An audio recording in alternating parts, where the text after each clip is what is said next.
The most famous actor in kabuki history was named Yoshizawa Ayame. She played women's roles for almost her whole life and developed the theoretical contexts that elevated the theater from a wildly overregulated front for sex workers into a vocation. Ayame is almost unique in that she was of an extremely low social class, yet a large number of her opinions on the performance of gender and theater in general survive. We don't get this kind of insight into historical people very often.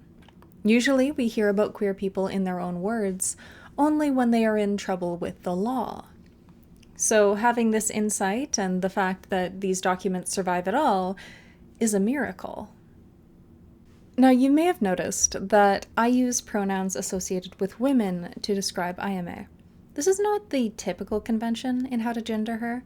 Japanese has way fewer hang-ups about pronouns since it's not awkward in Japanese to simply use someone's name or title again and again. In translating these stories into English, you have to impose gender on the language. Usually, English speakers use he/him pronouns for Ayame. I, however, am following her presentation at the time in her life that I'm talking about, in keeping with both drag traditions and my strong suspicion that she would have identified as a trans woman had she lived today. Now, this story does include discussion of children in the sex industry. As always, I will be respectful and avoid being gratuitous. But if that's something you cannot handle today, please prioritize your own safety. This episode will still be here on a better day.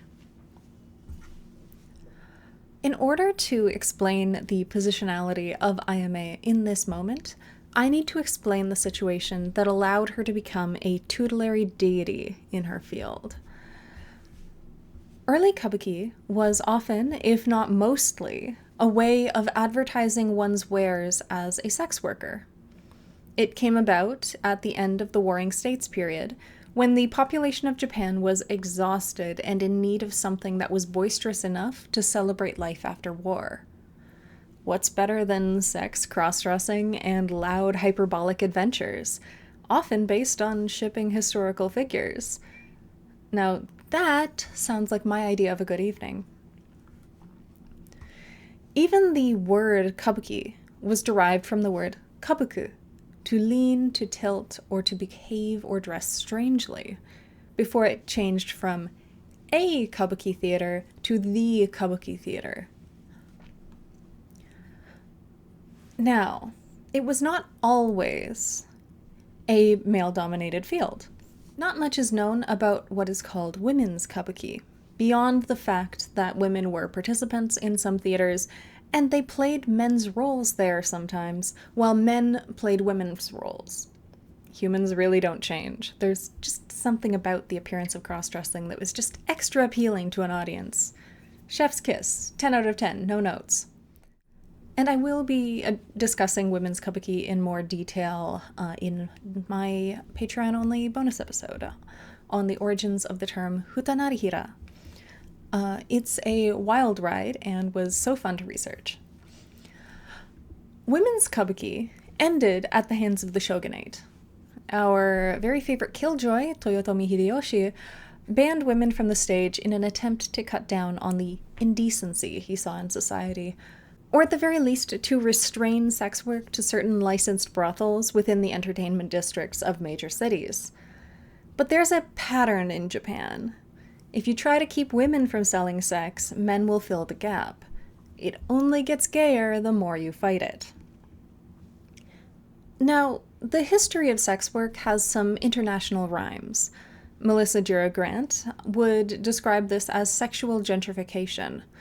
Time and time again, physical and cultural technologies are invented or popularized by sex workers, and then once those technologies are indispensable, the sex workers are pushed out of the industry. We see that in the way that call girls created the impetus for massive expansion of telephone infrastructure, or how e-sex supported the personalization of the internet. Now, usually, sexual gentrification is done out of a sense of biopolitical threat. That is, perceiving the society as a body from which threats must be purged to prevent social contagion. Sex workers are perceived as a threat to the morality and physical health of the men around them, rather than what they are, people who provide a service that potential customers can choose to pay for or walk away from. There's nothing less threatening to society than a sex worker. They are just trying to live. If you blame sex workers for men's infidelity, you are just a useful idiot for your own oppressors, and you won't survive the winter. The 1629 ban on women's kabuki did not end sex work in kabuki. However, the female sex workers were a major draw for the theater, and the theater had to adapt to their departure. Without women in the theater either playing female characters or turning gender bending into a feature, the theater began employing youths. This stage is called wakashu kabuki, and this portion of this discussion may be difficult to stomach for some. History is really ugly sometimes. The term came from a kind of institutionalized pederasty, where a boy in his early teens, a wakashu, would be in a sexual and mentorship relationship with an older man, with the intent of inculcating patriarchal values. They would always officially be bottoms, and they would be socially expected to pass it on, if they were in the economic position to do so, of course. This wasn't always associated with the erotic labor industry. In fact, most of the records we have of wakashudo, or the way of boys, is from the monastic context, or the records of nobility. So if anyone tries to tell you that Buddhism is less problematic than other religions, you can tell them that to de-idealize it in their minds.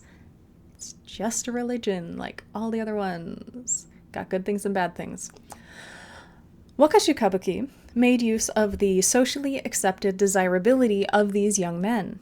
Kabuki theaters, like the other apprenticeship systems of the time, functioned by paying a hefty sum to the parents of the child up front, and then requiring that the child work a full 10-year contract, lest their fee be taken back from their parent.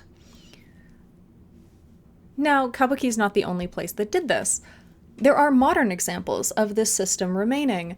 One account shows up in the memoir Geisha, A Life, or Geisha of Gion, depending on where your copy of this memoir was published.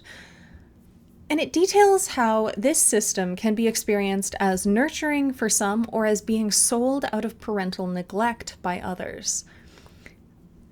The writer, Mineko, was adopted as successor to the owner of the most famous geisha house in Japan, so she never performed sexual favors since she was highly paid and thought the idea of it happening was ludicrous, while her sister regularly fell in love with clients and brought them home, and she resented her parents for selling their daughters.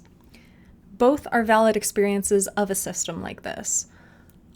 We know from other cases, like the tragic case of Abe Sada, that the difference between a geiko who never engages in sex work and one who almost exclusively does is that of income. Now, the apprenticeship system aside, in wakashu kabuki, the young men were placed in women's roles and maintained androgyny rather than femininity, because they needed to still be attractive to potential male patrons. From the erotic short stories of Ihara Saikaku, one can see that there was a good deal of mask-for-mask idealization in the Japanese conception of same-sex love. Saikaku mentioned that a feminine wakashu would never be able to find a patron, so wakashu would intentionally get into fights and work on their bodies to be more attractive to samurai patrons. Samurai patrons wanted their bottoms to be masculine. And yet, wakashu kabuki actors were regularly hired out by the theater owners, who owned their contracts, to go service patrons. They wouldn't do this at the licensed and legal boys' brothels that existed, by the way, If anyone wants to know why we advocate for decriminalization and not legalization, it's because that kind of thing can exist in a legal context. Anyways, kabuki actors would be sent to meet their patrons at women's brothels rather than boys' brothels, indicating that the femininity of maintaining an androgynous form for the stage put them socially in the category of women. These young men had to be careful to reaffirm their masculinity when off the stage. Even in an ambiguous context, because the prohibition against women still held. These young men would be described as hutanarihira, or androgynous beauties. They briefly became something like a third gender, since hutanarihira is a specific construction of gender and androgyny that became deeply connected to cross-dressing in kabuki, which led to it being limited to young feminine men once women were banned from the stage. Wakashu kabuki did not last very long. It was banned in 1652. Actually agree with this one, good idea. It was only 23 years after women's kabuki was banned. But it had long legs. Young actors still needed to make money, and their sex appeal was still part of it. The way the government tried to get these young men off the stage was to ban people who wore their forelocks in the style that indicated youth. The thing was, there was no mandatory age for boys to shave their forelocks, or a prohibition on shaving them early. So these young men immediately adapted, creating a new theatrical technology called the yaro cap, a piece of purple cloth that covered their now prematurely adult hairstyles. With this development, the previous age restrictions on these roles were erased. As Dr. Isakamaki pointed out, after the ban on forelocks, no one could be wakashu, but everyone could say they would have been one, had it not been for the ban. They could simply shave their forelocks, put on the cap, and continue as hutanarihira kabuki actors, no matter their age. And this is how most early onnagata got their start. This is the context Ayame was faced with when he came on the scene. Ayame was born in 1673, 21 years after Wakashu kabuki was banned by the government. Ayame's class origins are unclear. One source said his parents were peasants. The other said his parents were samurai. In either story, his father died when he was a child, and he was sold into sex work in the Osaka theater district. In either story, his father died when he was a child, and he was sold into sex work in the Osaka theater district as an iroko, a child that pederasts would hire. By her mid-teens, she had become a very popular onnagata. Whatever her origins were, he quickly obtained a permanent patron or ninja named Tachibanaya Gorozaemon, a skilled no performer. It is unclear whether he took many other male patrons, but it is clear that people in the audience desired her when she was acting. The Great Mirror of Male Actors, a collection of theater reviews from the time, records a comment that, "Any way you look at it, he has lovely eyes. If I had money, I would be tempted to woo him." We do not know exactly how Ayame felt about this part of his life, but his writings do mention Tachibanaya positively, as a person he considered asking for lessons in no, due to recognition of his excellence in the art. This would have been a reasonable thing to want. The main no actors, or shite, are expected to play all the main roles in different plays, regardless of gender. However, if Ayame had learned from Tachibanaya, he probably would have continued presenting as male in his personal life, and would not have developed his theories. The conceptualization of what an actor does is drastically different in no versus Ayame's own thoughts. In no, as in Edo society more generally, class, not gender, was the most difficult part of acting different roles. A lower-class man had access to lower-class women, and therefore could easily mimic them. But a lower-class woman had less in common with an upper-class woman than she had with a lower-class man. These were effectively separate genders. How could a woman who spent her whole life making every part of a meal, planting rice to pay taxes with, eating millet and buckwheat, raising her own children and fixing her house, often alone if her husband died, be the same gender as a lady whose life was spent behind standing curtains, rarely seeing men who weren't servants or her husband, and spent her days in pursuit of refinement and hospitality? Once Ayame was in her mid-teens, she was influential in the space, and she refined her own theory of acting throughout the rest of her life.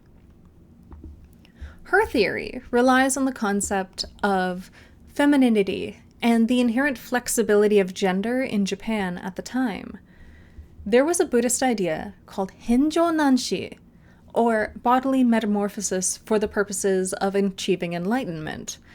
Since women could not achieve enlightenment while polluted by menstrual blood in the Buddhist understanding of the world, there were many stories like the Dragon King's daughter in the Lotus Sutra, where an apparently female person shows their spiritual ascendancy by transforming physically into a man. Ayame argued that onnagata needed to become and not merely mimic femininity, saying that the onnagata should continue to have the feelings of an onnagata even when in the dressing room. When taking refreshment too, he should turn away so that people cannot see him, to be alongside a tachiyaku, playing the lover's part, and chew away at one's food without charm and then go straight on the stage and play a love scene with the same man will lead to failure on both sides. For the tachiyaku's heart will not, in reality, be ready to fall in love. Since kabuki actors are defined by the genders they play, it made sense for Ayame to develop something like method acting. Why risk breaking character and mixing up your gender presentation? This bleeding of roles on and off stage led to unique preoccupations for her. To that end, she told young actors that she needed to be aware of the feminine virtues present in the roles she would take. As she says, the onnagata should make it a principle not to depart from the conduct of a virtuous woman. In this respect, he should be willing to accept the standards of a real woman. However popular a play might promise to be, he should refuse to take part in it. This is the most important sort of occasion when an onnagata might criticize his part. Ayame saw femininity as a set of vibes and concepts that could be embodied regardless of assigned sex. Her requirements for onnagata are to keep their appearance mischievous and coquettish, yet their minds chaste, live as a woman in their everyday lives, hesitate to perform strong women's roles, avoid trying to make the audience laugh, give the highest priority to chastity, remain onnagata even in the dressing room, hide their children and wives, try not to deviate from women's sentiments, and remain young. That last one sounds like a physical impossibility, but once again, the symbolism of the yaro cap allowed older onnagata to retain the illusion of youth, so girlhood became a state of mind. You could retain youth into your 30s as long as you do not let a flowery feeling go. Of these requirements, Ayame maintained as many as she could, though imperfectly. For example, her words on wives and children are, should an onnagata be concealing the fact that he is married and people talk about his wife, he should feel like blushing. Otherwise, he should not be performing onnagata roles, and will not make his way in the profession. An actor who, regardless of the number of children he has, still keeps a child's heart is a born genius. She had a wife and child who, though ostensibly hidden, were known to the public throughout the Edo period equivalent of gossip magazines. But she wouldn't admit being married. If she maintained her femininity off stage and felt no discomfort with that, I'm inclined to consider this a sapphic marriage. There's nothing inherently masculine about having children or marrying a woman. Trans women can have children without jeopardizing their femininity. Lesbians can marry women without jeopardizing their femininity. And of course, trans lesbians can do both. Ayame didn't have this kind of conceptual language, but she seems to me like she might have identified with trans femininity to some degree if she lived now. Perhaps most telling about the degree to which Ayame went to perform femininity and the acceptance she had in general society is the fact that Ayame was able to bathe in the women's section of the public baths. To me, this draws a line between Ayame's gender presentation and the conception of kabuki actors as cross-dressing due to legal requirements. Clearly, one cannot cross-dress in an environment where no one is dressed, and everyone's body is on display at the onsen. So her gender performance and reputation must have been enough to put women at ease. It seems that at least in the world of the entertainment district, the performance of femininity was much more important to being treated as a woman than genitalia or manner of dress. The idea that gender was constituted through internal feelings and performance continues. She claimed that if an actor could master the role of a high-ranking courtesan, she could embody any role. Her reasoning was that because an onigata is originally a man, he possesses from birth something stern and sharp. Were it not for special attention, it would be impossible for him in a man's body to embody the characteristics of a high-ranking courtesan, that is, naive and soft. So, because the courtesan is the most feminine kind of woman in her understanding, an actor can move closer to or farther away from this pole of femininity. So here we see an idea of gender being a fundamental part of personality rather than a social role dictated by one's body, place in society, and those sorts of things. In this understanding, a woman should have at least a few things in common with other women, regardless of rank. It should also be noted that this is a perception of female public presentation, not of women around other women. Personally, I would not associate courtesans with either naivete or softness. It's an incredibly difficult and dangerous job, and I can't imagine someone in that job maintaining naivete without being taken advantage of and losing the softness, or maintaining softness without being wary enough to guard it. Even in the Edo period, there are stories featuring sex workers' internal thoughts upon hearing that their patrons no longer want them and being entirely unmoved. Ihara Saikaku depicts a sex worker silently thinking, "What use have I for you next year? What do you think I want, apart from good yellow gold?" While his patron is sobbing about being made to leave the capital. So courtesans were not universally believed to be soft at the time, but the important thing was to appear to be soft and naive, as the performance of those qualities makes one a skilled courtesan.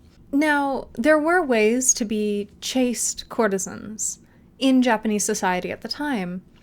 If you did not choose that career, then that was considered a good baseline for being considered respectable. If your parents or husband were desperately poor and you sold yourself into indenture in order to save them, then that was a very respectable way to enter the profession. It was probably part of how Ayame ended up as a sex worker herself. But she drew the line between the image of the ideal courtesan and sex workers who operated out of tea shops and bathhouses. So even here, she is theorizing gender in the abstract rather than imitating women. Now we're about at the end of what will be a two-part series. This episode, I tried to explain the context that Ayame was born into, and in the next one, I'm going to explain a little bit more about her theory of gender, how that affected her, and the way that that influenced kabuki going forward, and just the interesting implications of it. I would like to thank you for listening this far, and invite you to listen to part 2 later on.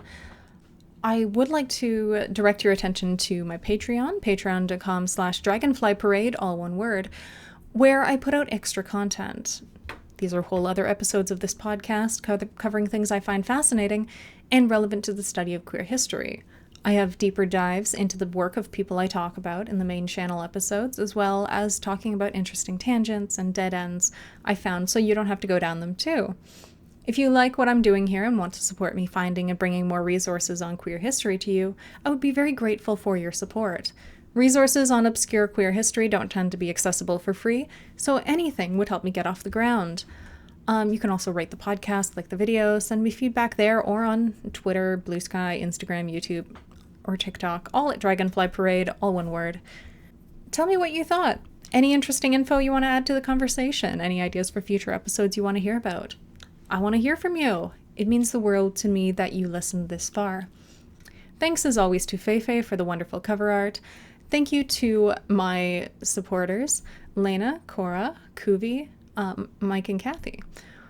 Once again, your support means everything to me.